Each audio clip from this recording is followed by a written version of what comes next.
Merry Meet, Annie here. Actually, this is still a video response to Avalon Moon 91's video recently with the subject of do I have to be a fluffy witch? And she had asked a question there. She was talking about when we're in certain moods or certain energy sets.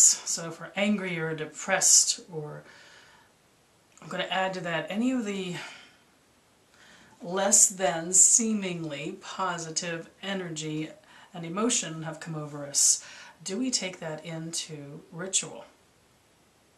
Because there is a theory by some that we need to be in a certain mindset of peace and calm to be in ritual space.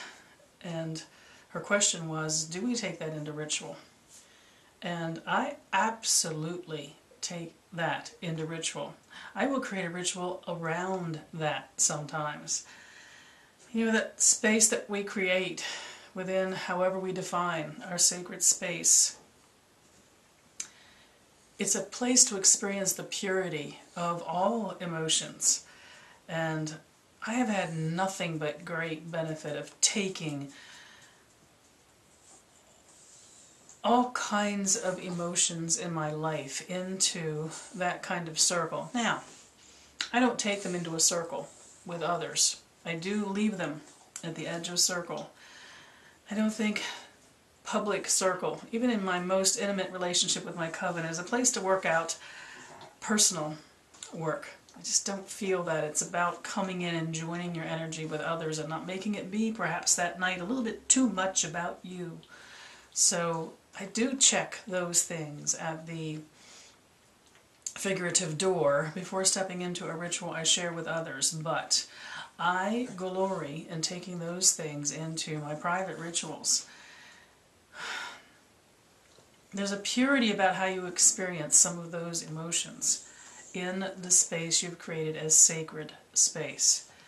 I have had a lot of luck in my life dealing with depression by taking it into a circle that I create and living with the purity of the emotion, the feeling, the experience of being that way. Opening myself to guidance, opening myself up to my own inner wisdom, which might tell me a thing or two that perhaps the busyness of my life has kept me from hearing. And also, of course, opening up to my guardians and guides and my gods. At times when opening up to something greater than I is a good way to learn more about that emotion, deal with it if it needs to be dealt with, and also to find out what the power of it is, to be in that pure space inside your personal circle where it's almost like your emotions echo and they bounce around you and you get to see them from different perspectives, just not the me, me, me, me, but you get to see them and look at them from all different angles. I take anger into private ritual too. Not to toss and turn and have a hissy fit and stamp my feet in the middle of my private circles, but no, to explore it, to truly let myself feel it, uninterrupted by other emotions, and again, uninterrupted by the busyness of life. The power of taking anger into a private place of meditation, even within a formal circle, if you're into formal circle castings, is discovering what the purity of your anger is. Part of exploring the totality of who you are and all your emotions is acknowledging there is such a thing as righteous anger. Now, a lot of religions of the world put down anger, even a righteous anger, as coming from a place that is not holy, and I don't agree with that. Anger can rise up on behalf of others. It can rise up on behalf of ourselves, on behalf of situations. It can cloud our thinking, though. It becomes anger without focus, without direction, without a true understanding of it. And the thing about dealing with anger to me is there are things that rise up in us, which usually to me I discover that's a place of righteous anger. Something I do and need to pay attention to and need to impact change as I am able. Now there is also the anger, which is simply a reactive anger. Something comes at you and you emotionally have a response to it. Not something that rose up inside of you so much as it's a reaction to incoming. And I have found in the depths of circle and in quiet space and in meditation a chance to explore and discover the purity of emotions like anger. A way to get to the root of them, if there is a root, and also discover if the root is nothing more than you're being reactive, perhaps petty or overreactive in life, when there is no purpose, nothing to be gained from your anger. In sacred space, it is very easy to work on separating out and analyzing, in a way, the purity of your emotions. You're containing them in what is a safe place, where you can experience them in their totality and you can choose to focus on just them and set aside the other business of life. As I said, I won't take these kinds of things into circle with my brothers and sisters.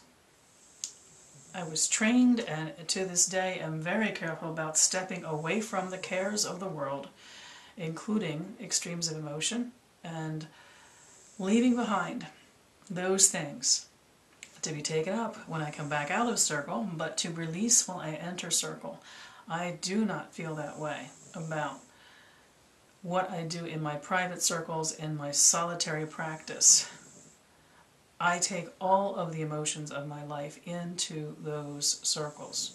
Yes, very often if there is a specific focus of my ritual, or the focus of my ritual could be calming and peace, I will also intentionally set aside extremes of emotion and step into my sacred space. But I find that in that place of pure honesty, where you cannot lie to yourself or to your gods, you can really explore the source of your emotions and the strong things you are feeling. Get to a place where you understand them better and decide if there's something you want to do about them.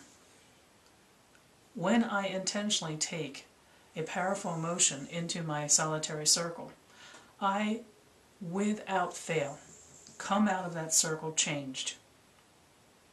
Truly, will reach an epiphany or just go through a sense of transformation, an increase in self-knowledge that changes me. I step out of that circle different than when I stepped into it. Something happens there that in the busiest of life I'm not always able to get to focus on, to make it be selfish in a good way. Being in that space and time set aside, you deal with the purity and the rawness of those emotions, and it is about you. It's about what you are generating or what you are reacting to, and it is coming to terms with aspects of the total you, your entire being. I leave those kinds of sacred opportunities to fully explore my emotions. A better person for having done that. So it's a video response, once again, even though I've had another one on this particular subject to Avalon Moon 91 about this. I will, in my private rituals, I will deal with issues of health and emotional concerns and extremes of emotions, anger, stress, frustrations. I will even let myself experience fully self-pity that I'm carrying around with me in the world outside my circle, and I'm just not addressing, I'm not getting to the root of. I learn a lot about myself by being emotionally raw and open in that safe confine which I have created as my sacred place. I wish you all mirth and reverence. Mary Part.